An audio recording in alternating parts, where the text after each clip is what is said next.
The storm did not merely arrive. It descended like a sentient weight, a shroud of white chaos that claimed the Aspen Ridge mountain corridor with a feral, howling intensity.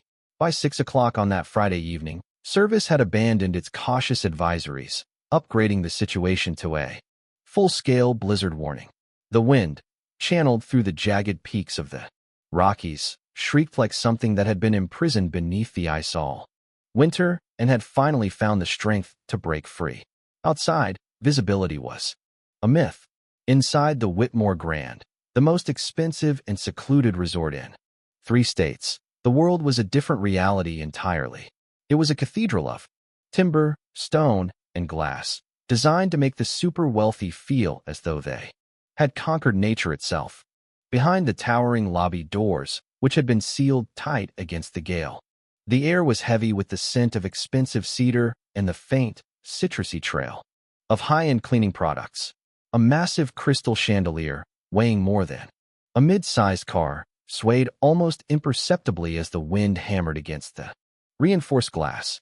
To the elite guests lounging in velvet armchairs, it was merely atmosphere, a cozy backdrop to their vintage scotches and hushed conversations about acquisitions and equity.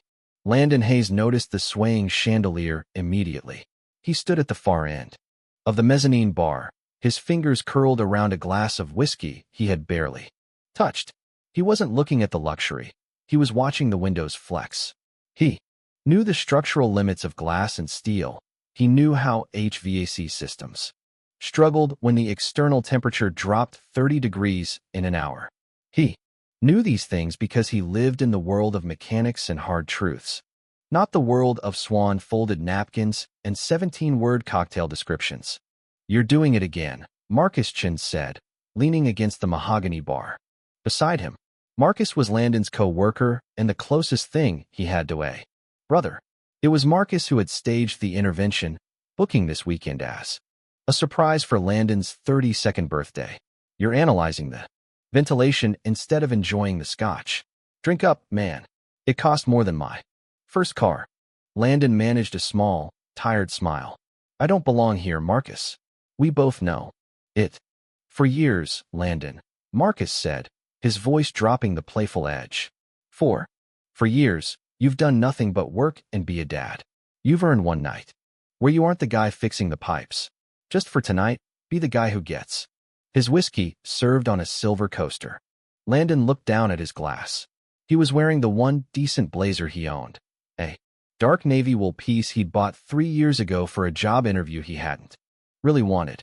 It fit him well enough, but he felt the weight of it like a costume. He thought of Sophie, his 8-year-old daughter, currently tucked away at her grandparents' house. He thought of the apartment in Dunmore, which felt like a different kind of cold when she wasn't in it. And he thought of Claire, whose absence was a permanent, silent frequency in his life. He had sold their house after she died because he couldn't bear to be alone in so many rooms. "I'll try," Landon promised, though they both knew it was a lie. Marcus patted his shoulder and headed off to find a restroom, likely getting distracted by a conversation along the way. Marcus could talk to a stone wall and convince it to move. Landon, meanwhile, preferred the company of machines. Machines were honest. If they broke, there was a reason. If they ran, they gave you exactly what you asked for. The resort was laid out around a grand ballroom that branched into 3 distinct dining wings. The largest of these, the Meridian Room, was closed off for a private corporate engagement. Landon had noted the security earlier, men in dark suits with earpieces, standing at angles that were far too deliberate to be casual. He had assumed it was a politician or a tech mogul. The Whitmore Grand was the kind of place where people with the power to move markets came to hide from the sun. He was finishing the last of his whiskey when the atmosphere of the resort shattered. It wasn't a scream that broke the peace. It was something more primal, a sudden, collective intake of breath from the direction of the Meridian Room. It was the sound of 40 controlled, professional people losing their composure at the exact same moment. Then came the cacophony, the screech of heavy chairs being pushed back over marble, the crystalline shatter of glass, and voices rising in a frantic, uncoordinated pitch. Landon didn't think He didn't weigh the social propriety of intruding on a private event. He moved. He moved with the same instinctive reflex he'd used 3 years ago on I-70 when he'd seen a SUV flip and slide into a ditch while other drivers simply slowed down to watch the spectacle. To Landon, an emergency wasn't a moment for observation. It was a malfunction that required immediate intervention. He reached the doors of the Meridian room just as the security team began to converge. Because he was already at the mezzanine, he was the first through the threshold. The room was a vision of ruined opulence. A long table, draped in white linen, and set with thousands of dollars of crystal, was now a backdrop for tragedy. Half the guests were on their feet, their faces masks of pale shock. In the center of the room, a woman lay on the floor. Two men were crouched beside her. One was silver-haired, with a jawline carved from decades of boardrooms, and he was patting her hand with a useless, fluttering desperation. The other was shouting her name, his voice cracking with a panic that helped no one. A third man stood slightly apart, his stillness so absolute it was eerie. Landon filed that man away, too still, too controlled, and then he dropped to his knees beside the woman. "Move," Landon said. It wasn't a request, it was a command. The silver-haired man looked up, his eyes wide and vacant. "Who are you? Is there a doctor?" Landon ignored him. He was already performing a rapid assessment. The woman was in her late 20s or early 30s, with dark hair spread across the floor like spilled ink. She had gone down hard. A dark bruise was already blossoming at her temple where she'd struck the edge of the table. But the bruise wasn't the problem. Her skin had a glassy, translucent quality, and her breathing was shallow, irregular, and mechanical. "Is there a doctor in the room?" Landon shouted, his voice cutting through the hysterical murmurs of the crowd. Silence met him. 40 of the most powerful people in the country, and not one of them knew how to save a life. "Call 911. Landon directed the silver-haired man. "Right now? Tell them. Suspected poisoning. Give them the address. Whitmore Grand, Meridian Room." He tilted the woman's head back, his fingers light but firm beneath her chin, clearing her airway. Her lips had a faint, terrifying bluish cast, cyanosis. "Someone get me her purse, her phone, anything that lists medications," Landon demanded. "She doesn't take medications," a younger woman's voice cut through. She was standing to his left, her hands trembling but her voice held together by sheer will. "She's healthy. She had 2 glasses of wine. She doesn't get drunk." "I know she doesn't," Landon said, his eyes fixed on the woman's face. "That's why I said poisoning. Does she have allergies?" "Cardiac history." "None," the woman whispered. Then, the woman on the floor made a sound, a low, broken hitch in her throat that was half breath and half suffocation. Her fingers twitched against the polished floor. "Hey," Landon leaned closer, his voice dropping into a low, steadying hum. "You're okay. I've got you. Help is coming. Stay with me."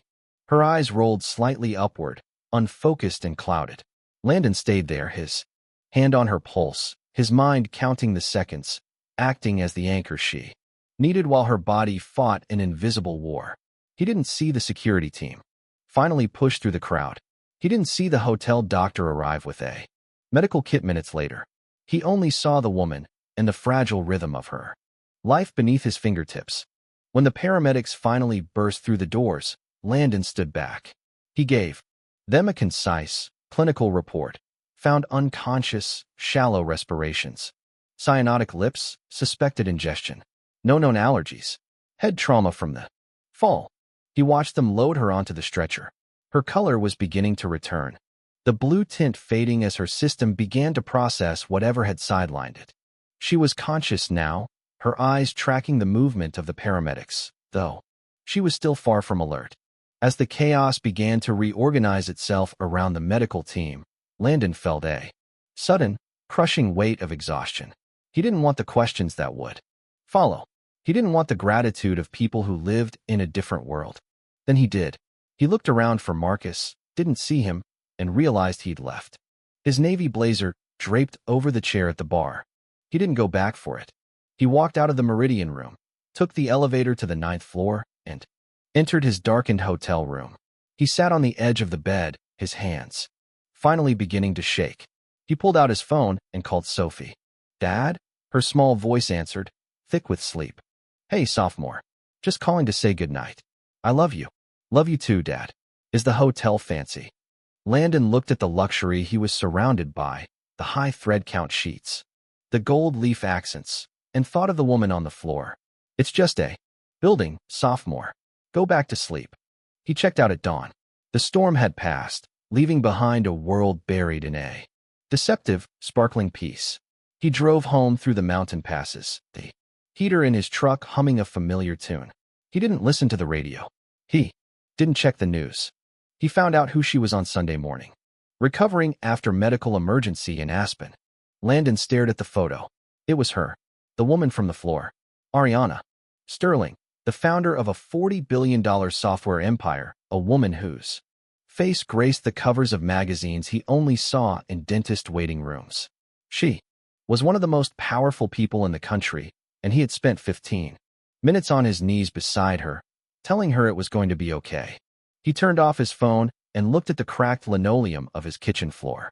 In Dunmore, the world didn't care about software infrastructure or cloud networks. Here, the world cared about whether the furnace would last through February. He spent the next 2 days in a state of deliberate denial. He went to work, installed a new boiler in a commercial basement, and picked Sophie up from school. He tried to bury the memory of the Meridian room beneath the mundane details of his life, but the world wouldn't let him go. On Tuesday morning, the call started.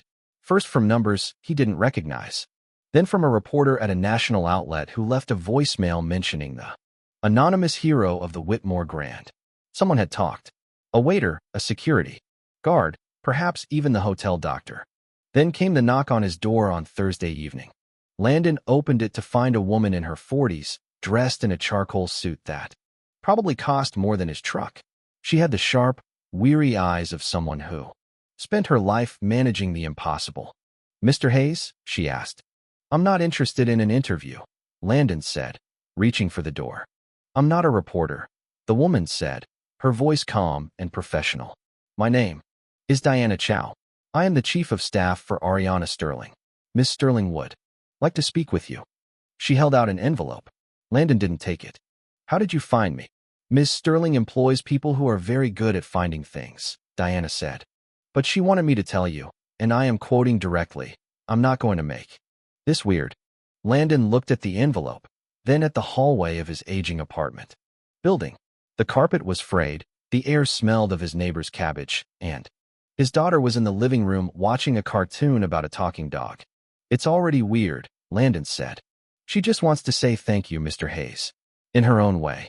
Landon looked at Diana Chow and realized that the world of Ariana Sterling was like the blizzard. It didn't matter if you wanted it to stop. Once it decided to move, all you could do was try to survive the impact. "I didn't do it for a thank you," Landon said, finally taking the envelope. "We know," Diana replied softly. "That's exactly why she's looking for you." As Diana walked away, Landon closed the door and leaned against it. He looked at the heavy cream paper of the envelope. He thought of the woman on the floor, the blue tint of her lips, and the way she had looked at him in the seconds before.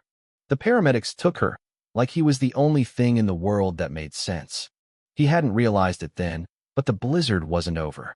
It was just beginning. And this time, he wouldn't be able to walk away without looking back.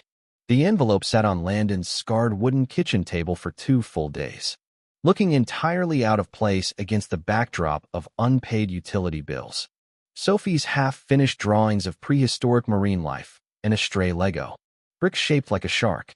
It was heavy, cream-colored stationery, the kind of electrical grids. He understood that when you introduced a foreign element into a stabilized environment, the pressure changed. And right now, his life with Sophie was a perfectly calibrated, if fragile, equilibrium. "Dad, you're staring at the fancy letter again," Sophie said, not looking up from her cereal. She was 8, but she possessed a terrifying ability to read his silences. She had inherited his observational skills and her mother's unnerving directness. "I'm just thinking about work, Soph," Landon lied, reaching for his coffee. Grandma says people who stare at letters without opening them are usually afraid of what the paper says, she countered, finally looking up. Her gray-green eyes, Claire's eyes, were narrowed in a way that made Landon feel like a faulty thermostat under inspection. Is it about the lady from the hotel? Landon sighed, the defeat tasting like burned espresso. It might be. A woman came by. She works for the person I helped in Aspen. The queen of computers? Sophie asked. She had seen the news alerts on Landon's phone before he'd managed to clear them. Something like that. Her name is Ariana Sterling. She wants to say thank you. Sophie chewed a spoonful of Cheerios thoughtfully. You always say thank you as a free gift, Dad. If someone wants to give it, you should let them. Otherwise, you're being rude to their feelings. Landon blinked.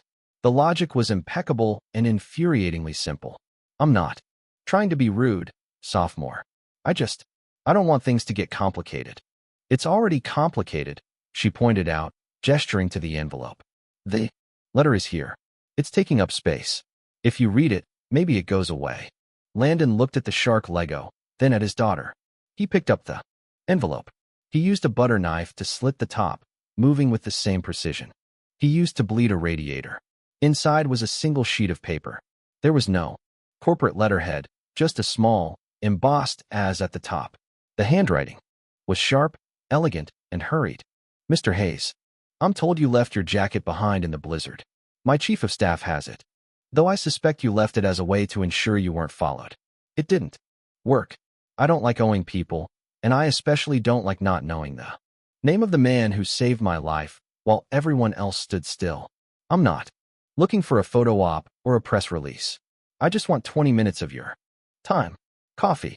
No cameras. No security in the booth. Tell me when and where. Ariana. Beneath the signature was a phone number. Landon stared at the words. I especially don't like not knowing the name of the man who saved my life while everyone else stood still. It wasn't the plea of a victim, it was the observation of a woman who was used to being the smartest person in the room and was frustrated by a missing variable. Well, Sophie prompted. She wants coffee, Landon said. Do I get to go? I like hot chocolate. Landon looked at his daughter. He thought about the men in the dark suits in Aspen. He thought about the bluish tint of Ariana's lips. He thought about the stillness of the man in the corner of the Meridian room. Maybe, he said softly. We'll see. Landon called the number on Saturday evening, after Sophie was tucked in. It rang twice. Landon Hayes, a voice said. It wasn't a question. It was the same voice he'd heard on the floor of the resort. Low, rhythmic, and now infused with a vibrant, restless energy.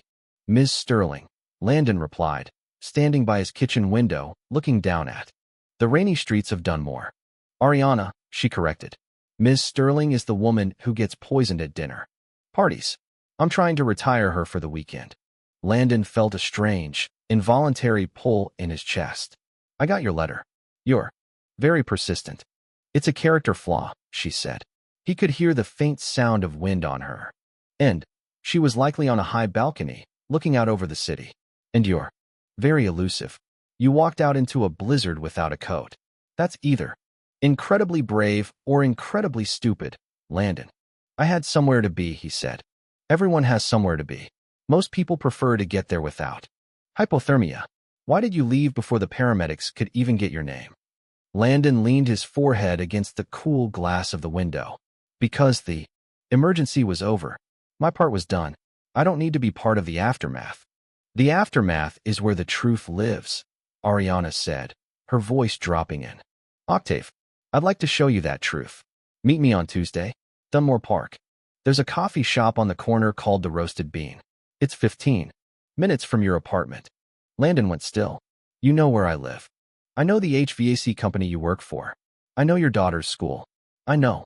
You've lived in that apartment for 3 years, since your wife died.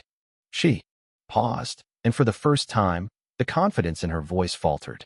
I'm sorry. That was the Ms. Sterling part of me. I'm not trying to threaten your privacy, Landon. I'm trying to understand why a man who has every reason to be cynical still runs toward the fire. Landon closed his eyes. Tuesday, 4 p.m., but I'm bringing Sophie. I look forward to meeting her, Ariana said, and she sounded like she actually meant it. The roasted bean was a place of scuffed linoleum, mismatched mugs, and the persistent hum of an industrial refrigerator that Landon had been meaning to offer to fix for months. It was neutral ground, unpretentious, noisy, and entirely beneath the notice of the people Ariana Sterling usually spent her time with. When Landon and Sophie walked in, he spotted her immediately. She was tucked into a corner booth, wearing dark jeans and a simple gray cashmere sweater. Her hair was pulled back in a practical knot. Without the evening gown and the professional makeup, she looked smaller, more human, but her eyes, dark and piercing, still held the same terrifying intelligence. There was no entourage, no security men in the lobby. Though, as Landon scanned the room, he noticed a man at a stool by the window reading a newspaper. The man wasn't turning the pages. "You're early," Ariana said as they approached. She stood up, and Landon was struck again by her presence. She didn't command the room. She simply occupied it so completely that everything else seemed to fade into the background. "I'm Dad," Sophie said, extending a hand with the solemnity of a diplomat. "And this is my father, Landon. You're the lady who got sick." Ariana blinked, a genuine, startled laugh escaping her. She took Sophie's small hand. "I am. And I believe your father saved me from staying sick." "It's a pleasure to meet you, Sophie." They sat. Sophie ordered a hot chocolate with an irresponsible amount of whipped cream, a phrase she had clearly picked up from Marcus, and Ariana watched the exchange with a look of profound fascination. "You're not what the magazines say," Sophie observed, licking a dollop of cream from her lip. "What do the magazines say?" Ariana asked, leaning forward. "They say you're a shark in a suit," Sophie said matter-of-factly. "But you have sad eyes, like the dogs at the shelter when they've been there too long." The table went deathly quiet. Landon felt a spike of protective alarm. "Sophie, that's enough." But Ariana wasn't offended. She was staring at Sophie, her expression open and vulnerable in a way that made Landon's heart skip a beat. "You're very observant, Sophie. It can be lonely, running a school for computers. Sometimes you forget how to look like you're not waiting for something to go wrong." She turned her gaze to Landon. "Thank you for coming. And thank you for the Meridian room. The doctors told me that if you hadn't cleared my airway and recognized the cyanosis, the respiratory arrest would have been permanent." "I just did what anyone with basic training would do," Landon said, uncomfortable with the weight of her gratitude. "No," Ariana said firmly. 40 people were in that room. CEOs, board members, people who claimed to lead nations. They all stood still. You were the only one who moved. I want to know why." Landon looked at his coffee. "I'm a mechanic, Ariana. When a system fails, you fix it. You don't stand around debating the politics of the failure. Your body was failing. I fixed the immediate problem." "And the jacket?" she asked, a small smile playing on her lips. "Diana says it's a very nice navy blazer." "It's the only one I own," Landon admitted. "I didn't want to wait for the questions. I have a life here. It's small, and it's quiet, and I like it that way." Ariana nodded, her gaze shifting to the window, where the dark sedan was visible. "Across the street. I envy that. More than you can imagine." Her voice dropped. "Landon, the medical episode at Aspen? It wasn't an accident. It wasn't a dietary supplement." Landon felt the air in the shop grow heavy. "I figured as much. I told the paramedics it was poisoning." "It was a sedative compound," Ariana said, her eyes returning to his, dark and hard. "Inconsistent with accidental ingestion. Someone put it in my mineral water. The man who brought it to me was Marcus Vale, my COO, my friend for 8 years. Landon thought back to the Meridian room. He remembered the man standing apart. The one who wasn't moving. The one who was watching with a cold, analytical detachment. "The man in the corner," Landon said. "Tall, dark hair, wearing a silver tie." He wasn't panicked. He was waiting. Ariana's breath hitched. That was Philip Carlyle, the head of Hessian Capital. They've been trying to force a board takeover for 18 months. Marcus has been talking to them." She looked down at her hands, which were clenched tight on the table. "I've spent 8 years building Stellarian. I thought I knew who my allies were. The higher you go, the thinner the air gets. You start to see things that aren't there, and you miss the things that are right in front of you. Why are you telling me this? Landon asked. Because you're the only person who doesn't want anything from me, Ariana said, her voice cracking slightly. Everyone else in my life is a shareholder, an employee, or a rival. You're just a man who saw someone dying and decided to help. I need a variable that isn't part of the equation, Landon.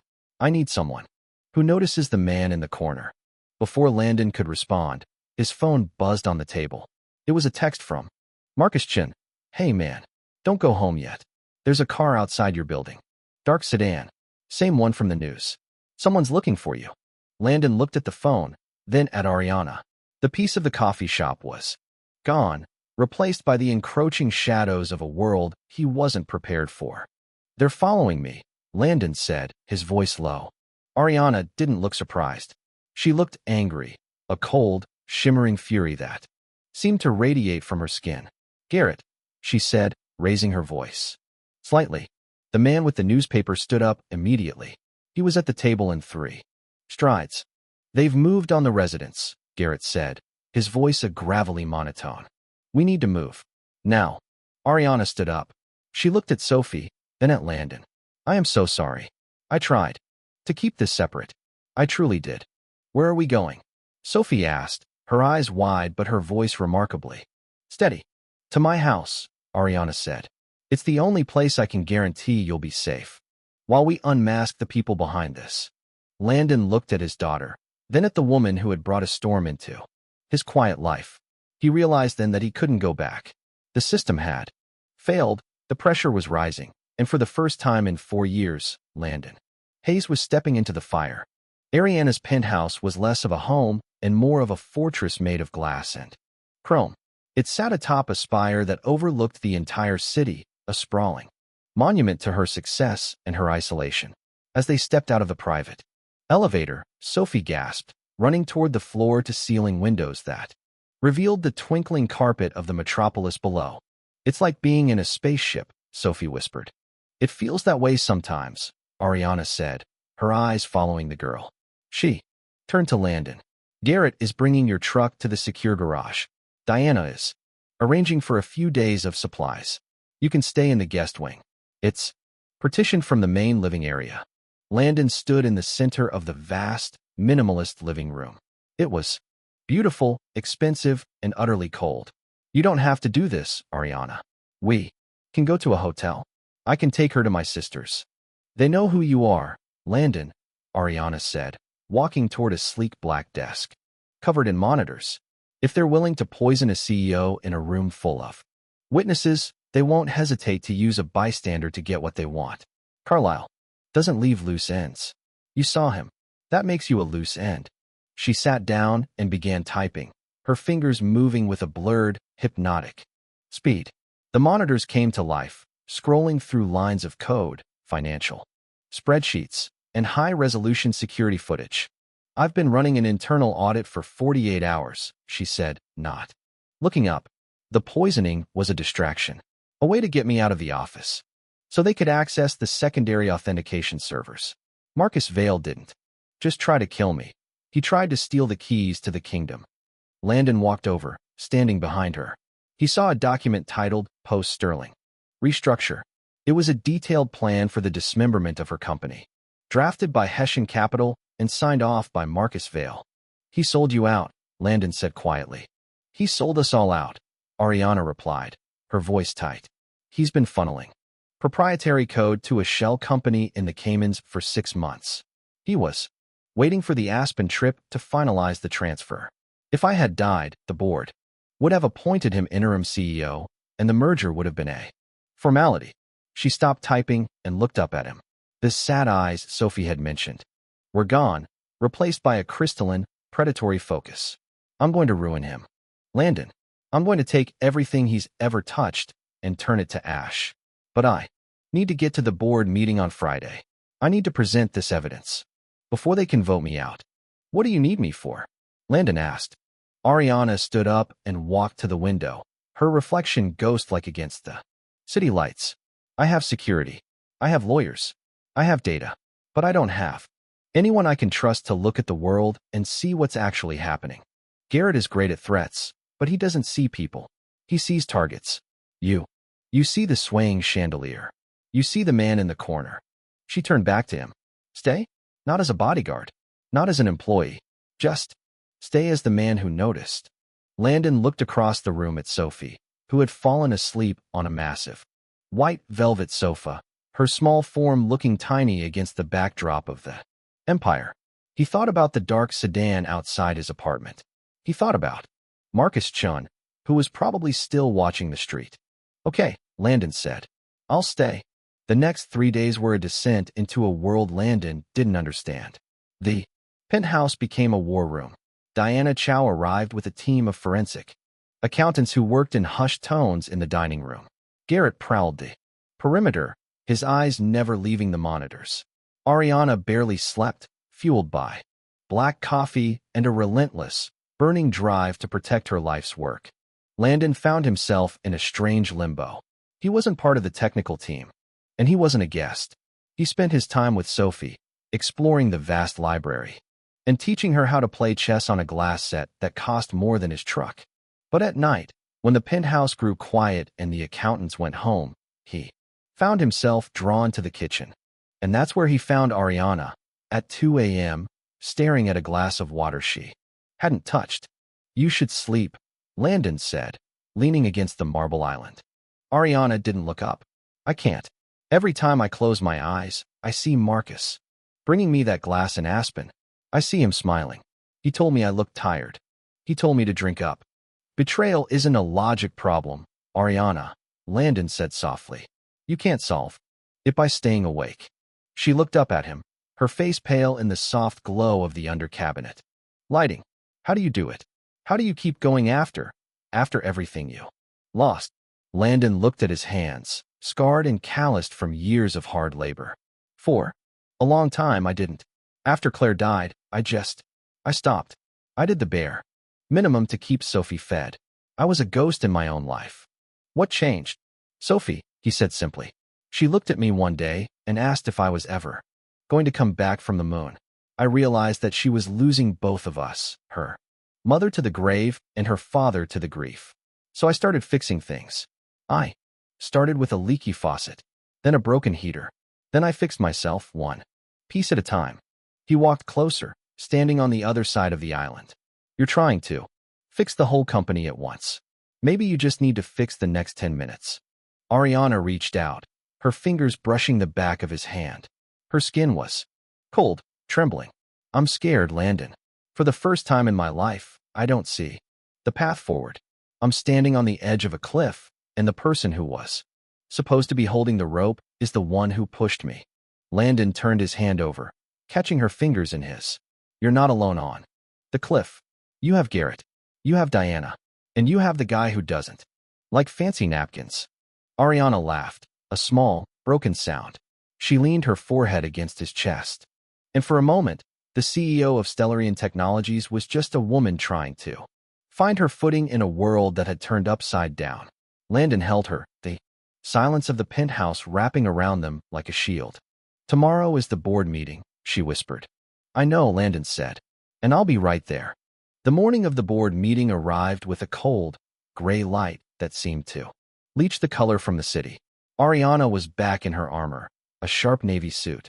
Her hair slicked into a flawless bun, her face a mask of ironclad professionality. They moved in a 3-car convoy. Landon and Sophie were in the middle car with Diana. Garrett led the way in a reinforced SUV. As they pulled up to the Stellarian headquarters, a monolith of glass and steel, Landon saw the press gathered at the gates. Stay in the car until Garrett gives the signal, Diana instructed. Inside the building, the tension was a physical weight. They moved through the lobby, security guards snapping to attention. They took a private elevator to the top floor, where the boardroom sat behind double doors of frosted glass. Wait here, Ariana said to Landon and Sophie, gesturing to a small waiting area. She looked at Landon, her eyes searching his. Wish me luck. You don't need luck, Landon said. You have the truth. She nodded, took a breath that seemed to fill her entire frame, and pushed open the doors. Landon sat on the leather sofa, holding Sophie's hand. Through the glass, he could see the silhouettes of the board members. He saw Philip Carlyle, sitting at the head of the table. He saw Marcus Vale, looking confident and smug. The meeting lasted for 4 hours. Landon could hear the muffled sounds of raised voices, the sharp rhythmic clicking of a keyboard, and then a sudden, heavy silence. The doors opened. Ariana walked out first. She looked exhausted, but her head was held high. Behind her, Marcus Vale was being escorted out by 2 of Garrett's men. He looked broken, his face a pale mask of shock. Philip Carlyle followed, his expression unreadable, but the way he avoided Ariana's gaze told the whole story. Ariana walked straight to Landon. She didn't say a word. She simply reached out and pulled him into a hug. "We won," she whispered. The board saw the transfer logs. "Marcus is being handed over to the FBI. The merger is dead." "I told you," Landon said, pulling back to look at her. "The truth is a system that eventually balances itself out." The aftermath was a whirlwind. The news of the attempted coup at Stellarian dominated the headlines for weeks. Marcus Vale disappeared into the legal system. Hessian capital retreated to the shadows, their reputation tarnished but their power largely intact. Landon and Sophie returned to their apartment in Dunmore. The dark sedan was gone. The phone calls from reporters stopped. Life returned to its quiet, predictable rhythm. But it wasn't the same. A week later, a knock came at Landon's door. It was Saturday afternoon. He opened it to find Ariana standing there. She wasn't wearing a suit. She was in a simple floral dress, holding a box of expensive chocolates and a small, navy blue gift bag. "Hi," she said, looking uncharacteristically nervous. "Ariana," Landon said, stepping back. "What are you doing here?" "I brought your jacket," she said, handing him the gift bag. "And I wanted to see if Sophie was still interested in that bird-watching trip she mentioned." Sophie appeared at the door, her eyes lighting up. "Ariana, did you bring the binoculars?" "I brought 2 pairs," Ariana laughed. Landon looked at the gift bag, then at the woman standing in his hallway. He realized then that the queen of computers wasn't just a variable he'd helped solve. She was a person who had found her way into the quiet spaces of his life. And for the first time in 4 years, Landon Hayes didn't mind the company. "Come in," he said, a genuine smile finally breaking across his face. "The water heater is acting up, but the coffee is fresh." Ariana stepped into the small, cluttered apartment. She looked at the prehistoric marine life drawings on the fridge, the Lego shark on the table, and the man who had saved her life without asking for a thing. "It's perfect," she said softly. And as the sun began to set over Dunmore, the shadows of betrayal finally began to fade, replaced by the warm, steady light of a new beginning. The transition from a world of quiet, rhythmic anonymity to one of high stakes scrutiny did not happen with a bang, but with a series of subtle, unsettling shifts in the atmosphere. For Landon Hayes, life had always been measured in the tangible, the torque of a wrench, the blue flame of a pilot light, the weight of Sophie's backpack as he hoisted it into the truck. But in the weeks following the board meeting at Stellarian, the tangible began to feel porous. The air in Dunmore, once thick with the comfortable scent of rain and local industry, now felt charged with a static frequency he couldn't quite tune out. He was sitting at his kitchen table, the morning sun carving bright, geometric shapes into the cracked linoleum, while Sophie meticulously packed her binoculars into her backpack. They were supposed to go to the marshlands outside the city, a promise Ariana had made during her visit. "Do you think she'll bring the fancy car or the stealth car?" Sophie asked, her brow furrowed in concentration. "Garrett said the stealth car is reinforced with Kevlar. That means it's bulletproof, right, Dad?" Landon felt a familiar tightening in his chest. "It means it's safe, sophomore. But we're just going to look at herons. Nobody shoots at herons." "They might if they're trying to get to her," Sophie said matter-of-factly. She was 8, but her exposure to Ariana Sterling's world had rapidly matured her vocabulary of risk.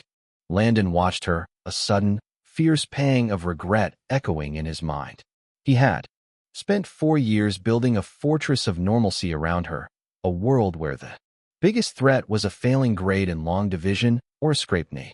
Now his daughter was discussing Kevlar over breakfast. He looked at the deadbolt on the door, the one he had reinforced himself, and realized for the first time that a lock was only as good as the walls around it. And their walls were starting to feel very thin. A soft knock at the door broke his reverie. It wasn't the aggressive rap of a bill collector or the frantic thud of a neighbor. It was 3 precise, rhythmic taps. Landon opened the door to find Ariana. She was dressed for the outdoors, hiking boots, dark cargo pants, and a simple black windbreaker, but she still carried the aura of someone who could buy the mountain they were about to climb. Behind her, standing at the end of the hallway, was Garrett. He didn't say anything. He simply nodded to Landon, his eyes scanning the stairwell with a predatory, restless efficiency. Ready for the great outdoors? Ariana asked, her smile bright, but her eyes searching Landon's face for signs of the same hesitation he was feeling. We're ready, Landon said, stepping aside. The trip to the marshlands was supposed to be a reprieve, a chance to breathe air that hadn't been processed by a high-rise HVAC system. They took the stealth car, a black SUV with tinted windows and a heavy, armored hum. Garrett drove, his hands at 10 and 2, his eyes constantly checking the side mirrors. Landon sat in the back with Sophie and Ariana, the silence in the vehicle heavy with things they weren't saying in front of the child. As they reached the trailhead, the city fell away, replaced by the tall, golden reeds of the wetlands and the distant, lonely cry of red-winged blackbirds. Sophie took off toward the observation deck, her binoculars swinging wildly around her neck. Stay where Garrett can see you, Soph, Landon called out. Ariana fell into step beside him, her shoulder brushing his. For a few minutes, they just walked, the sound of their boots on the wooden boardwalk the only percussion in the marsh. You're thinking about the sedan, Ariana said quietly. I'm thinking about everything, Landon admitted. The board meeting is over. Marcus is in custody, and yet, Garrett is still checking the wheel wells of my truck every morning. Why, Ariana? Ariana stopped, looking out over the water where a white egret stood motionless, a silent sentinel in the reeds. Because Philip Carlyle didn't go to jail. Landon. He lost a move on the board, but he didn't lose his appetite for the company. Men like him don't accept defeat. They just recalibrate their tactics. And what are his tactics now? Observation, she said, her voice tight. Garrett has flagged 3 different vehicles near your apartment this week. They aren't approaching. They aren't even trying to hide. They're just watching. It's a message. He wants me to know that he knows where my variable lives. Landon felt a cold, jagged anger settle in his gut. He's watching my daughter. He's watching the person I care about, Ariana corrected, her hand finding his. In his world, that's a lever. He thinks if he keeps the pressure on, eventually, I'll make a mistake. Or you'll get tired of the shadow and walk away. Landon looked at her, the sharp line of her jaw, the way her hair caught the morning light, and the deep, hidden exhaustion she tried so hard to mask. He thought about the navy blazer he'd left in the snow. He thought about the way his life had been a series of closed doors until she'd kicked one open. I'm not walking away, Landon said. But I'm a mechanic, Ariana. I don't like lingering problems. I like solutions. So do I, she whispered. That's why I want you to move. Landon pulled his hand back, the word hitting him like a physical blow. Move? To where? Your glass fortress. To a property I own in the North End, she said, her words coming out in a rush, as if she'd been rehearsing them. It's a brownstone. Secure entrance. Underground parking, 24-hour monitoring. I'd put it in a trust under your name. You'd have your own space, Landon. It wouldn't be mine. It would be yours. But it would be safe. I have a home, Landon said, his voice rising. I have a life. My neighbors know me. Sophie has a school she likes. You're asking me to disappear into your world. I'm asking you to protect your daughter. Ariana countered, her eyes flashing with a sudden, desperate heat. Landon, Carlyle is a predator. He doesn't care about the life you've built. He only sees a vulnerability. If you stay in that apartment, you're giving him a target. They stood there in the middle of the marsh, 2 people from different universes colliding over the definition of safety. To Ariana, safety was a fortress. To Landon, safety was his identity. I can't, Landon said, his voice dropping to a jagged whisper. If I take a house from you, I'm not the guy who saved you anymore. I'm just another person. On your payroll. I'm another system you've bought to keep the world at bay. Ariana looked like he'd slapped her. She stepped back, the egret in the reeds. Finally taking flight, its wings a white blur against the gray sky. Is that what you think this is? An acquisition? I think you don't know how to relate to people without a contract involved. Landon said, the words out before he could stop them. The silence that followed was deafening. Even the birds seemed to stop singing. Ariana's face went completely blank, the mask of the CEO sliding back into place. Cold and impenetrable. I see, she said softly. She turned and walked back toward the SUV, her steps purposeful and distant. Landon stood on the boardwalk, the wind off the marsh chilling the sweat on his neck. He looked toward the observation deck and saw Sophie watching them, her binoculars held to her chest, her expression one of profound, heartbreaking understanding. She had seen the system fail. The drive back to Dunmore was a study in atmospheric pressure. Ariana stared out the window, her phone in her hand, but her screen dark. Sophie sat in the middle, looking from one adult to the other, her silence a heavy accusation. Garrett, ever the professional, said nothing, but the way he gripped the steering wheel told Landon that he had heard every word on the boardwalk. When they pulled up to Landon's apartment, the dark sedan was there. It was parked 50 yards down the street, its engine idling, the exhaust a pale plume. In the afternoon air, it was a taunt. We're here, Landon said, reaching for the door handle. Landon, Ariana said, not turning her head. I don't know how to be normal. You're right about that. I've spent 10 years in a world where everything is a transaction because that's how I survived. But I didn't offer you that house because I wanted to own you. I offered it because I've spent my whole life being watched, and I wouldn't wish that on Sophie for a single second. Landon looked at her reflection in the glass. I know. I'm sorry. I shouldn't have said it that way.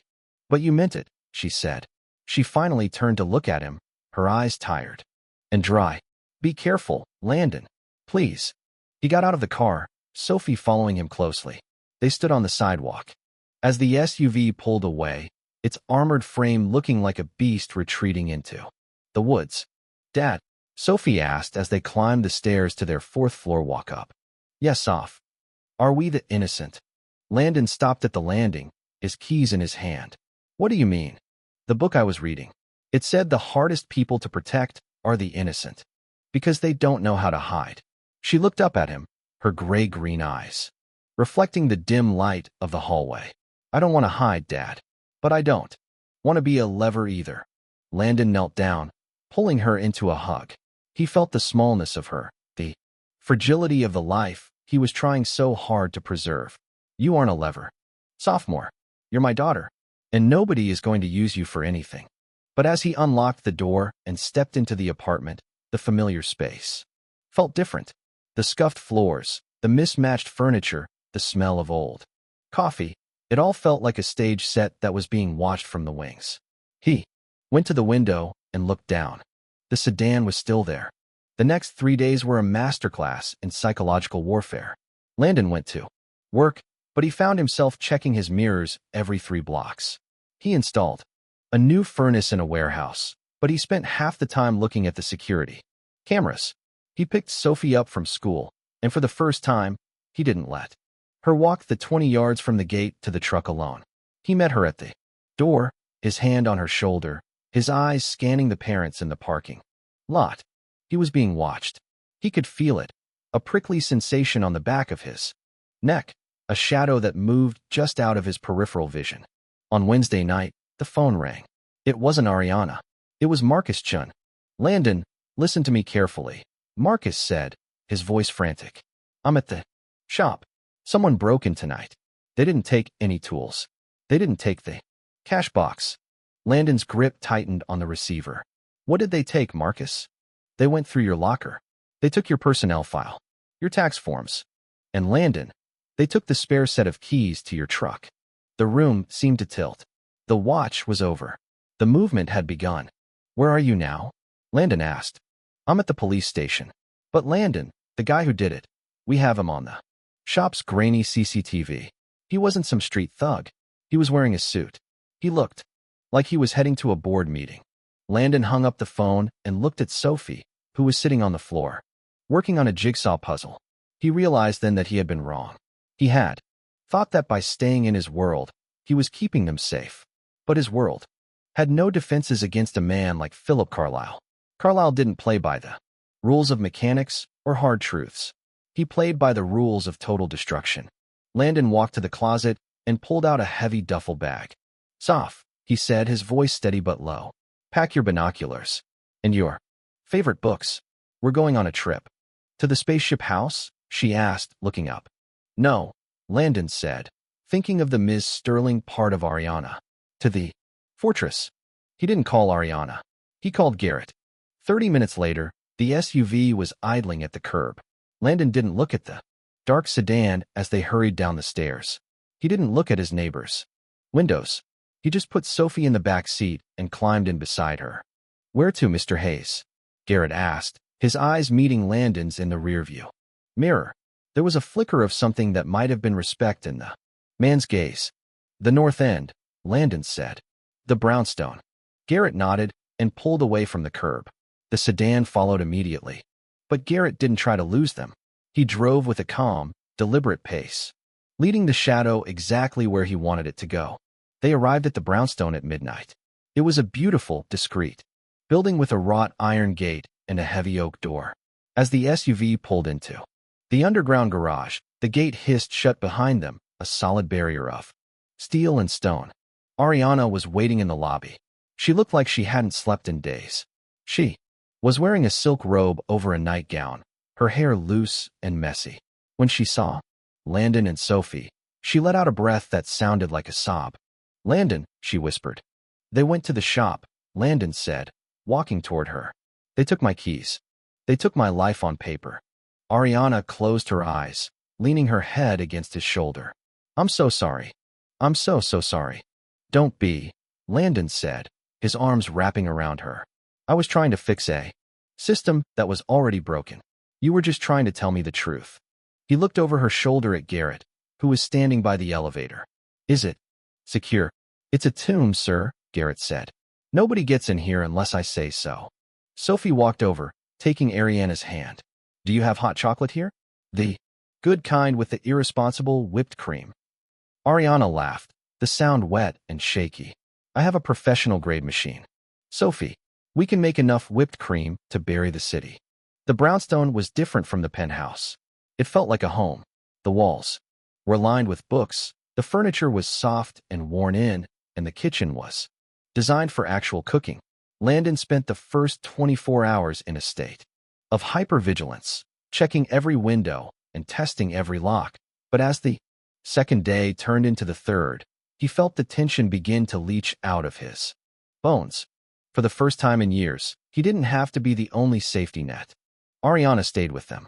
She ran Stellarian from a small office on the third floor, but she emerged for lunch and dinner, her presence a steady, warming frequency in the house. She and Sophie became inseparable, a duo of observant eyes that cataloged every bird in the small courtyard garden. But the watch wasn't over. It had simply shifted focus. On Friday evening, a package arrived at the front door. It wasn't a bomb. Garrett had already scanned it. It was a simple, elegant box from a high-end florist. Inside was a single, withered egret feather and a card. "The marsh is beautiful this time of year, but the birds always come home to roost. See you at the gala, Ariana. PC." Landon held the feather, its delicate white barbs stained with something dark. "The gala," he said. "The Stellarian Foundation launch. It's tomorrow night," Ariana said, her face pale. "It's the biggest public event of the year. Every major investor, every rival, every media outlet will be there. Carlyle is a founding member of the foundation. I can't bar him from entry without a public scandal that would sink the stock." "He's going to move," Landon said. "He wants to humiliate me," Ariana said, her voice trembling. "He wants to show the world that I'm fragile, that I've been hiding." Landon looked at the feather. He thought of the egret taking flight in the Marsh. He thought of the way Carlyle had watched Ariana on the floor of the Meridian room. Then we don't hide, Landon said. Ariana looked at him, her eyes wide. What do you mean? He thinks I'm your vulnerability, Landon said, his voice dropping into that low mechanical gear. He thinks by watching me, he's watching your heart. So, let's give him something to look at. I'm going to the gala with you. Landon, you hate events like that. You said you didn't belong in a place where napkins are folded into swans. I don't, Landon said, a slow, dangerous smile spreading across his face. But I'm a mechanic.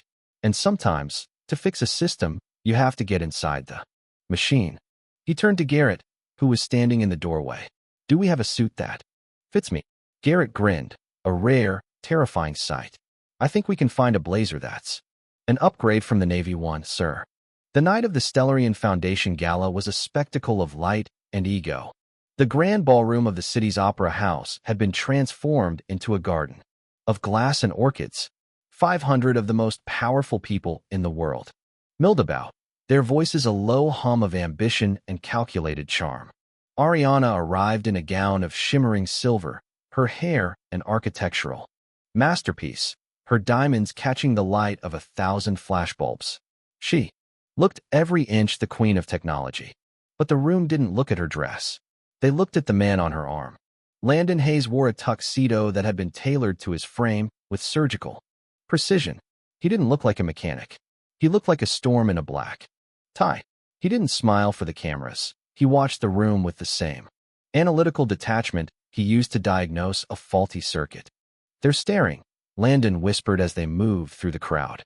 Let them, Ariana replied, her hand tight on his arm. You look incredible. Landon, I feel like a target, he admitted. That's the point. A voice cut through the noise. Landon turned to see Philip Carlyle. The man was impeccably dressed, his silver hair perfectly coiffed, his smile a masterpiece of predatory grace. He held a glass of champagne like a scepter. Ariana, Carlyle said, his eyes sliding over her to land on Landon. And the hero of Aspen. I must say, the tuxedo is a significant improvement over the Navy blazer. Although, I hear you've been doing quite a bit of bird watching lately. Landon stepped forward a fraction of an inch, putting himself between Carlyle and Ariana. The birds in the marsh are beautiful, Mr. Carlyle. But they're smarter than you think. They know a predator when they see one. Carlyle's smile didn't falter, but his eyes turned as cold as a mountain lake. Is that so? And what do the birds do when the predator finds the nest? They move the nest, Landon said, his voice a low, vibrating growl. And they wait for the predator to step into the trap. Carlyle laughed, a dry, rattling sound. A mechanic with metaphors. How charming. But tell me, Landon, do you know what happens to variables when the equation is solved? They're discarded. Ariana is a woman of systems. And systems eventually purge the parts that don't fit. He leaned in, his voice a whisper that only Landon could hear. I have your keys, Landon. I have your file. I have the name of the girl in the third row of Dunmore Elementary. You think this brownstone is a fortress? It's a cage. And I'm the one with the lock. Landon didn't flinch. He didn't lash out. He simply reached out and adjusted Carlyle's silver tie, his fingers lingering on the silk for a heartbeat too long. I'm a mechanic, Philip, Landon said, his voice devoid of emotion. I know how locks work. I also know that if you put too much pressure on a closed system, it doesn't just fail. It explodes. He leaned closer. I noticed you in the corner at Aspen. I noticed you didn't move. I noticed the way you looked at her water. And I've noticed the man standing 10 feet behind you right now, the one who's been following us for 3 weeks. His name is Miller. He has a gambling debt in Atlantic City and a sister in Jersey who doesn't know he's a felon. Carlyle's smile finally slipped. His eyes darted to the man Landon had identified. Garrett is very good at finding things too, Landon said. And right now, Miller is talking to a federal agent in the coat check room. Something about a conspiracy to commit corporate espionage and attempted murder. Landon stepped back, smoothing the lapel of his tuxedo. The equation is solved. Philip, you're the remainder. And the remainder gets deleted. The color drained from Carlyle's face. He looked at Ariana, then at Landon, the realization of his defeat hitting him with the force of a physical blow. Before he could speak, two men in dark suits, actual federal agents, not Garrett's men, approached him from either side. "Mr. Carlyle," one of them said, "we have a few questions regarding the Aspen Ridge incident and a series of unauthorized data transfers." As Carlyle was led away, the room fell into a stunned, crystalline silence. The music continued to play, but the air had been sucked out of the ballroom. Ariana looked at Landon, her eyes wide and shining. "You did it. You actually did it." "I just noticed the weak point in the system," Landon said, the adrenaline finally beginning to fade, replaced by a deep, bone-weary relief. He was arrogant. He thought his watch was one way. He forgot that when you stare into a room, the people inside are staring back. The drive back to the north end was quiet, but it was a different kind of silence than the one from the marsh. It was the silence of a storm that had finally blown itself out, leaving behind a world that was wet and cold, but clean. They found Sophie asleep on the sofa in the brownstone library, a book on her chest, a smudge of chocolate on her cheek. Landon picked her up, carrying her toward the stairs. "She's getting too big for this," he whispered. "Let her be small for a little longer," Ariana said, walking beside him. They tucked her in, the quiet of the house a warm, protective shroud. As they stood in the hallway, the moonlight filtering through the skylight, Ariana turned to Landon. "You saved me again," she said. "I saved us," Landon corrected. "I don't want to live in a world where I'm always looking over my shoulder. And I don't want Sophie to grow up thinking that safety is a secret." Ariana reached out, her fingers tracing the line of his jaw. "You're right. About the house. About the MS, sterling part of me. I've been trying to buy my way into a life I didn't think I deserved. But I don't want to be the woman who lives in a spaceship anymore." "Who do you want to be?" Landon asked. "The woman who goes bird watching," she said. "The woman who learns how to fix a leaky faucet. The woman who isn't afraid of the variables." She leaned in, her lips meeting his in a kiss that tasted of champagne and victory in a future that was no longer an equation. Landon held her, his hands steady, his mind finally, for the first time in 4 years, at peace. The watch was over. The innocent were protected. And as the sun began to rise over the north end, the mechanic and the CEO finally stepped out of the shadows and into the light. The victory at the Stellarian Foundation Gala had the deceptive shimmer of a finished thing, a clean resolution that belonged in a press release or the final pages of a corporate biography. Philip Carlyle had been led away in handcuffs, the flashbulbs of the media capturing his fall with a predatory glee that mirrored his own former ruthlessness. To the public, the narrative was simple: a corrupt financier caught in the act of espionage and attempted murder by a brilliant CEO and her mysterious, stoic companion. But for Landon Hayes, who understood the inner workings of systems, the arrest was merely the moment the pressure began to shift from the pipes to the foundation. Institutional integrity is a fragile thing, built on the assumption that the rules apply even when no one is looking. But when the light is as bright as it was on Stellarian in the weeks following the gala, the shadows don't disappear. They simply find deeper places to hide. The week after the gala, Landon moved back to his apartment in Dunmore. He had insisted on it.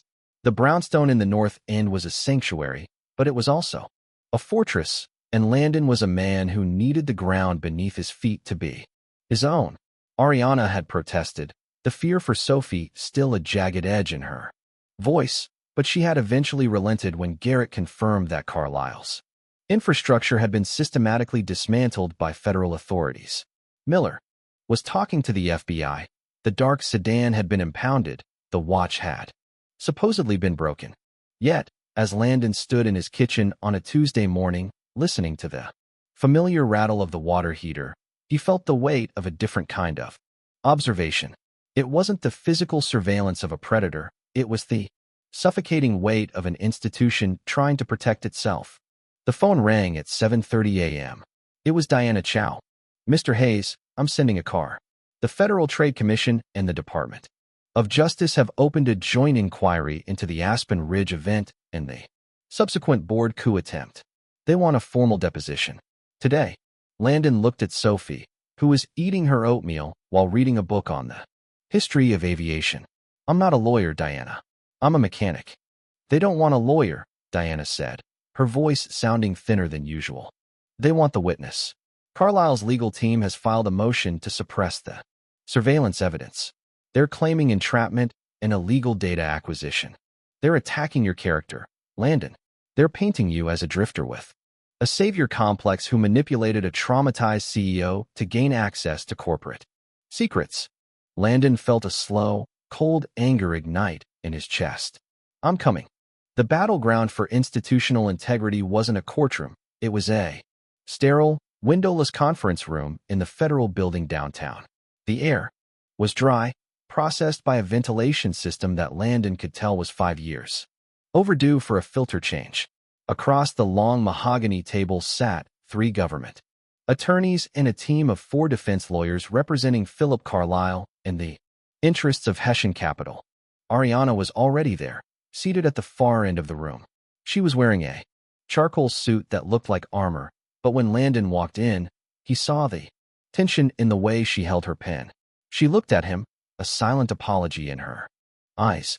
Mr. Hayes, the lead DOJ attorney, a woman named Eleanor Voss, said. She was the same Eleanor Voss who chaired the Stellarian board, a woman whose loyalty was to the institution above all else. Please take a seat. The next 6 hours were a surgical attempt to dismantle Landon's reality. Mr. Hayes, one of Carlisle's lawyers began, a man with a voice like polished marble. You claim to have noticed an anomaly in the Meridian room. You claim to have identified a sedative in Ms. Sterling's water based on what? A feeling. Based on the fact that her lips were cyanotic and her pupils were non-reactive. And there was no history of cardiac or neurological issues, Landon said, his voice level. I've seen poisoning in industrial sites. The symptoms were consistent. And the surveillance. The lawyer continued, leaning forward. You collaborated with a private security contractor, Garrett Vance, to track Mr. Carlisle's employees. You used facial recognition software on private citizens. You even identified a man named Miller. How did a mechanic from Dunmore acquire the resources to run a private intelligence operation? I didn't acquire the resources, Landon said. I noticed the threats. Garrett Vance provided the tools to document them. If Mr. Carlisle wasn't running a criminal operation, there wouldn't have been anything to document. But the integrity of the evidence is the question, isn't it? Voss interrupted, her eyes sharp behind her glasses. In our system, the process matters as much as the result. If we allow private citizens to run unregulated surveillance on board members, we undermine the very governance we are trying to protect. Ariana stood up, her palms flat on the table. Eleanor, this isn't about governance. This is about a man who tried to kill me and steal my company. Landon didn't undermine the system. He saved it because the system was too slow to notice its own rot. The system is all we have, Ariana, Voss said coldly. And right now, the system is telling us that your star witness is a man with no credentials, no legal standing, and a personal relationship with the complainant that borders on the unprofessional. Landon looked at Voss. He saw a woman who believed that the stability of the institution was more important than the truth of the individuals within it. She was afraid that if Carlisle's fall was seen as the result of a mechanic's intervention, it would make the entire corporate world look fragile. She wanted a clean victory, and Landon was dirty by the standards of her polished world. The hearing was adjourned without a resolution. As Landon and Ariana walked out into the lobby, the atmosphere was thick with the scent of rain and exhaust. I'm sorry, Ariana said, her voice shaking as they reached her car. I didn't know they were going to go after you like that. Carlisle's lawyers are trying to make it look like we staged the whole thing to consolidate my power. It doesn't matter what they say, Ariana, Landon said, looking at the city skyline. I know what I saw. You know what happened. But the institution cares about the narrative, she said, leaning against the SUV. If Voss rules that the evidence is inadmissible because of how we got it, Carlisle walks, and the board will move to remove me for reckless endangerment. of corporate assets. They'll say I brought a civilian into a high-level security breach. Landon thought about the systems he worked on.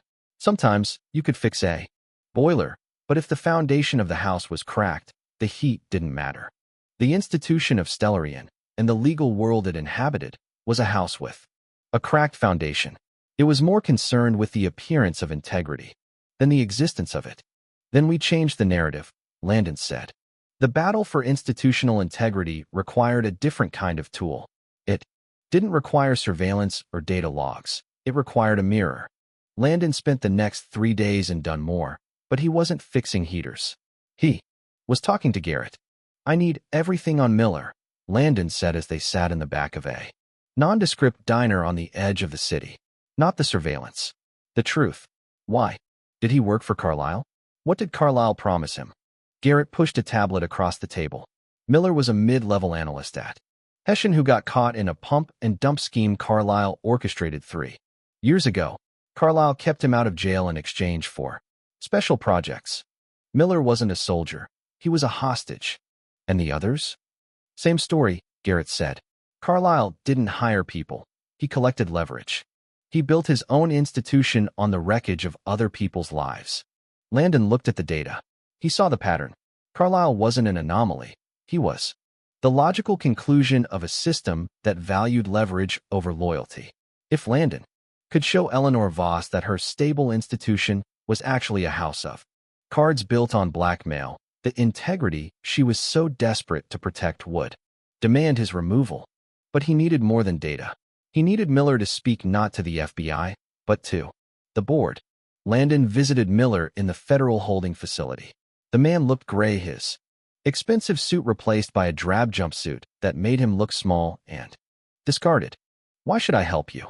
Miller asked, his voice a hoarse whisper. Carlyle's lawyers say if I stick to the script, they'll get the charges dropped on a technicality.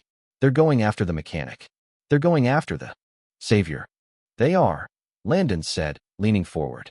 But Carlyle doesn't have a script for what happens when the technicality fails. He'll drop you the second the heat gets too high. He's already done it once. Landon pulled out a photo, a picture of Miller's sister in Jersey, the one he'd mentioned at the gala. She thinks you're a high-level analyst, Miller. She thinks you're the success story. If you let Carlyle's lawyers play this game, the truth will come out in a way that destroys her, too.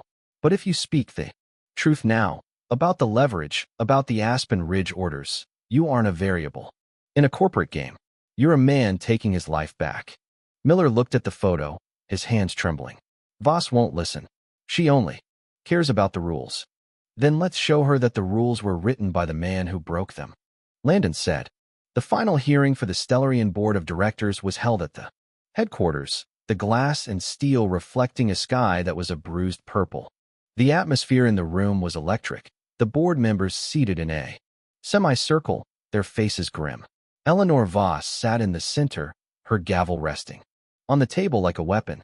Ariana stood at the podium, but she didn't speak. She looked at the door. Landon Hayes walked in, but he wasn't alone. He was walking beside Miller. A gasp went through the room. Carlyle's lead lawyer stood up, shouting about witness tampering and unauthorized presence, but Eleanor Voss raised her hand, her gaze fixed on Miller. Mr. Miller, Voss said, her voice echoing in the silent room. You are here to provide a statement regarding the acquisition of evidence and the nature of your employment with Hessian Capital. I am, Miller said, his voice shaky but clear. For the next 2 hours, Miller didn't talk about surveillance or data. He talked about the institution of Hessian Capital. He talked about how Carlyle used the rules of the financial world to trap his employees. He talked about how the governance Voss was so proud of was actually a shield for systemic exploitation. I didn't follow Landon Hayes because I was a criminal, Miller said, looking directly at Voss. I followed him because Philip Carlyle told me that in this world, there are only predators and prey. He told me that the integrity of the board was just a story we told to keep the prey quiet. I saw Landon Hayes in Aspen. He was the first person I'd ever seen who didn't care about the story. He just cared about the person on the floor. Miller looked at Landon. Carlyle's lawyers want to suppress the evidence. because it was acquired outside the system. But the system is what allowed Carlyle to poison a woman and think he could get away with it. If you throw out the evidence, you aren't protecting the institution, Ms. Voss. You're protecting the cage. The silence that followed was absolute. Landon looked at Eleanor Voss. He saw the moment the foundation shifted. She wasn't looking at a mechanic anymore. She was looking at a mirror. She was seeing the cost of the stability she had tried so hard to preserve. Voss looked at the board, then at Ariana. She picked up the gavel, but she didn't strike the table. She laid it down. The motion to suppress the evidence is denied, Voss said, her voice sounding older, more human. The board finds that the documentation provided by Mr. Hayes and Mr. Vance, while unconventional, represents a necessary intervention in a systemic failure of corporate oversight. We will move forward with the permanent removal of Philip Carlyle and Marcus Vail from all institutional affiliations, and we will cooperate fully with the federal prosecution. She looked at Landon. Mr. Hayes, institutional integrity isn't about the rules. It's about the people who have the courage to fix the system when the rules fail. Thank you. The aftermath of the battle for integrity was a quiet, steady reconstruction. Philip Carlyle and Marcus Vail were indicted on multiple counts of conspiracy and attempted murder. Hessian Capital was dissolved under a cloud of federal litigation. Landon and Sophie remained in Dunmore. The world had tried to pull them into the spaceships and the fortresses, but Landon had realized that his integrity was tied to the ground he stood on. He still fixed heaters, he still picked Sophie up from school. But the world was different. A few weeks later, Ariana came to the apartment. She was wearing a simple sweater and jeans, the queen of technology, armor tucked away. She sat at the kitchen table, watching Sophie build a model of a biplane. Voss resigned this morning, Ariana said softly. She told the board that she'd spent so much time protecting the institution that she'd forgotten what it was supposed to serve. What's next for Stellarian? Landon asked, pouring her a cup of coffee. Rebuilding, she said. But not just the code. The culture. I want to build something that doesn't need variables to save it. I want to build something with the integrity of a Dunmore mechanic. She looked at him, her eyes soft and clear. Thank you, Landon, for not letting me hide behind the system. Landon leaned against the counter, the sound of the city a low, steady hum. Outside, the system is just a machine, Ariana. It only works if the people running it are honest about the parts. He reached out, taking her hand. We're okay. We're more than okay, she said. We're real. As the sun set over Dunmore, the mechanic and the CEO sat in the quiet of a kitchen that didn't have gold leaf accents or high thread count sheets. It was just a room with a rattling water heater and a half-finished biplane. But the foundation was solid, and the air was finally, truly, clean.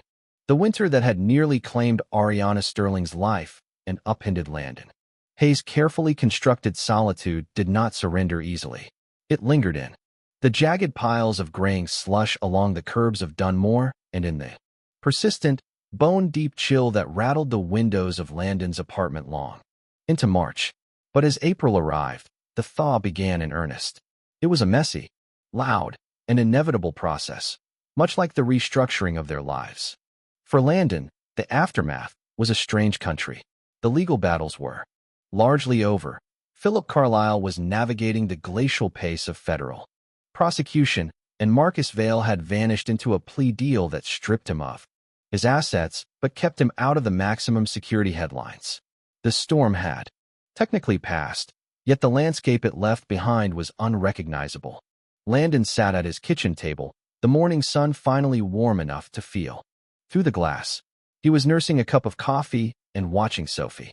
She was sitting on the floor, surrounded by three-dimensional topographical maps and small plastic figures. Her school project on ecosystems and infrastructure had evolved into something Landon suspected was far beyond the third grade curriculum. Dad, if the power grid fails in the canopy layer, does the whole forest stop working? Sophie asked, her brow furrowed in that intense, analytical way she had inherited from both of her parents. Infrastructure is about balance, Soph, Landon said, leaning back. If one part fails, The others have to work harder to compensate. But if you build it with enough fail-safes, the system survives the surge. Sophie nodded, scribbling something in a notebook. Like the brownstone. The gate was a fail-safe. Landon felt a familiar tug of pride mixed with a lingering shadow of regret. He had spent years trying to keep her world small so it would be safe. He realized, now that he'd been trying to build a system without any external inputs, which was a recipe for stagnation. Ariana had introduced a surge into their lives, and while it had been dangerous, it had also forced the system to grow. A knock at the door, not the 3 precise taps of a high-level executive, but a rhythmic, playful staccato, announced Ariana's arrival. Landon opened the door. She wasn't the queen of technology today.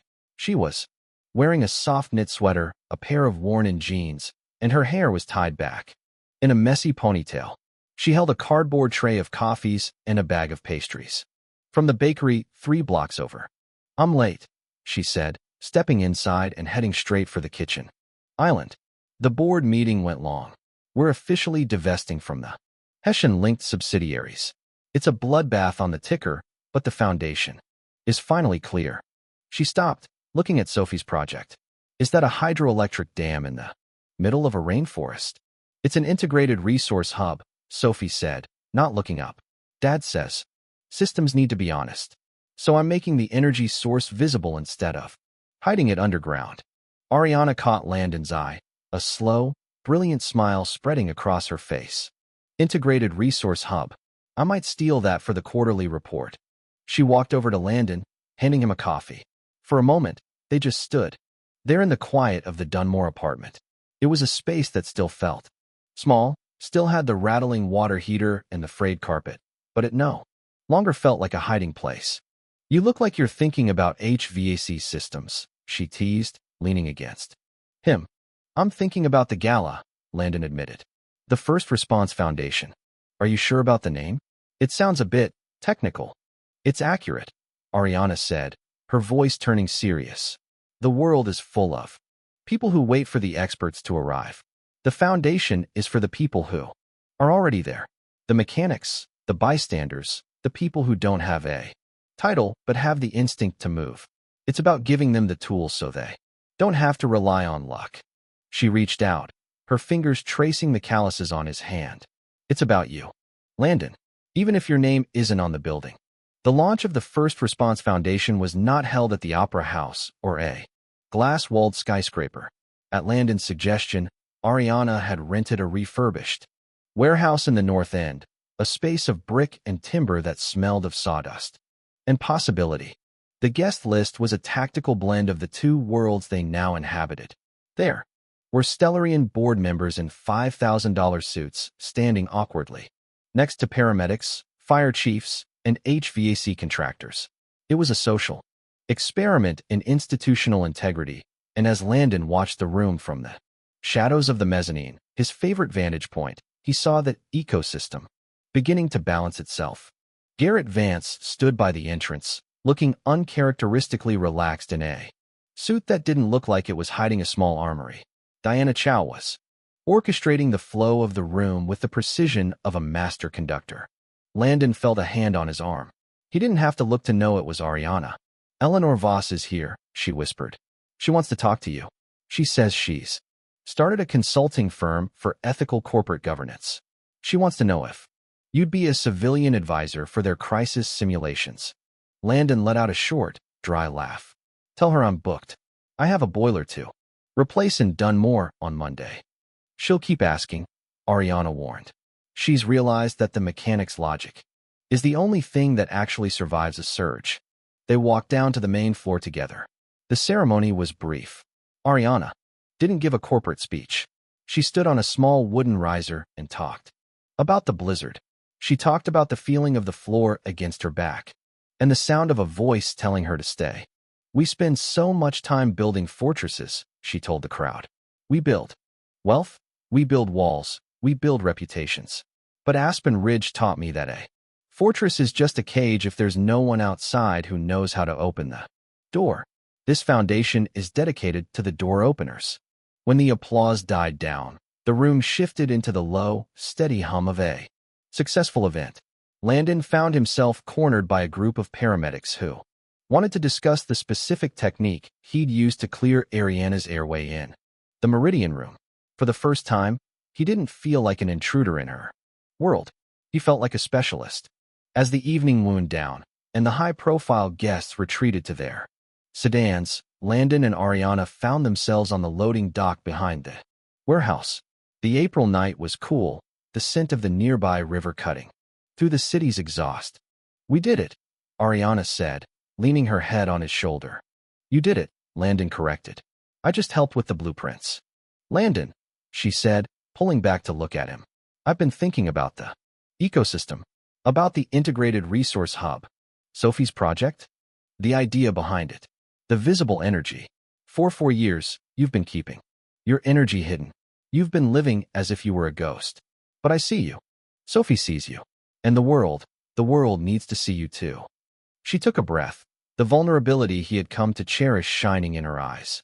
"I'm not asking you to move into the spaceship, and I'm not asking you to stop being the man who fixes the heaters. But I want to build a future where we don't have separate worlds. I want a home, Landon, a real one, with a water heater that I can watch you fix." Landon looked at the city lights. He thought of Claire, a memory that was now a soft, steady light rather than a piercing cold.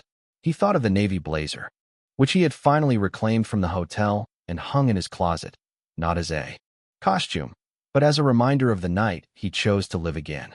"I've already started looking at a place," Landon said, his voice a low rumble. "In Dunmore. It's an old firehouse. Brick, solid foundation, lots of space for a library and a workshop. It needs work. A lot of work." Ariana's eyes widened. "A firehouse. It's an integrated resource hub," Landon teased. "Safe, visible, and built to withstand a storm." Ariana laughed, a sound that carried across the quiet streets of the North End, full of a joy that had been hard-won. "A firehouse. It's perfect." The move happened in June, under a sun that was finally, unequivocally hot. The firehouse in Dunmore became a hive of activity. Marcus Chun and the crew from the shop helped move the heavy machinery into the ground floor workshop. Diana Chow, in a rare display of manual labor, helped Sophie organize the library on the second floor. Ariana moved in with a collection of boxes that contained surprisingly few business suits and a great deal of books, art, and a high-end espresso machine that she insisted was essential infrastructure. Landon spent his evenings working on the plumbing and the electrical grid, but he wasn't doing it alone. Ariana was usually right there, holding the flashlight, asking questions, learning the mechanics of truth, one pipe at a time. On their first night in the firehouse, before the furniture was fully unpacked, they sat on the roof. The city stretched out before them, a tapestry of light and shadow. Sophie was downstairs, fast asleep in a room that had a view of the park. "Are you happy, Landon?" Ariana asked, her hand in his. Landon looked at the horizon. He felt the weight of his life, the grief he had carried, the fear he had overcome, the love he had found in the middle of a blizzard.